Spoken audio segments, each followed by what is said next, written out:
بالله من الشيطان الرجيم بسم الله الرحمن الرحيم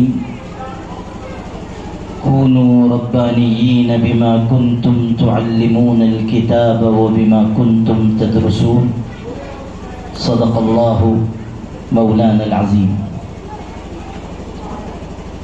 اللہ سے کرے دور وہ تعلیم بفتنہ، اولاد بھی املاک بھی جاگیر بفتنہ، ناحق کے لیے اٹھے تو شمشیر بفتنہ، شمشیر ہی کیا نعرے تکبیر بفتنہ۔ حضرات علماء کرام، سامعین اور پردہ نشین ماں اور بہنوں، یہاں سامعین میں زیادہ تر علماء کرام ہیں اور بڑی تعداد نامور علماء کرام کی ہے۔ ابھی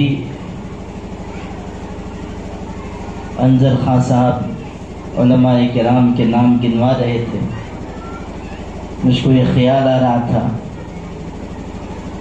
کہ علماء کی اکثریت ہے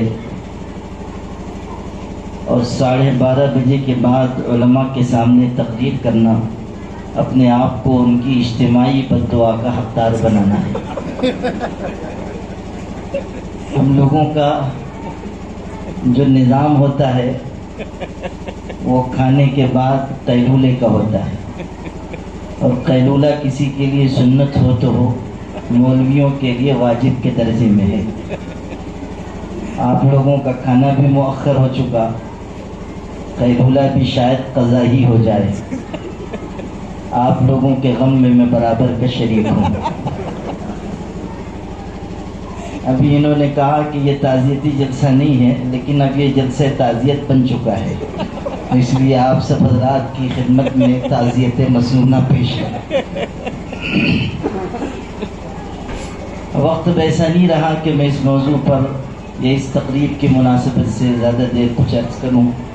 مجھ کو لگتا ہے کہ مجھے بھی مولانا عبدالرشید مفتاحی کی سنت پر عمل کرنا چاہیے۔ 2 سنتیں ہیں ان کی، ایک تو مختصر بولنا اور دوسرے تقریر کر کے غائب ہو جانا۔ ان دونوں سنتوں پر مجھے بھی عمل پیرا ہونا چاہیے، اسی میں عافیت ہے اور اسی میں امن ہے۔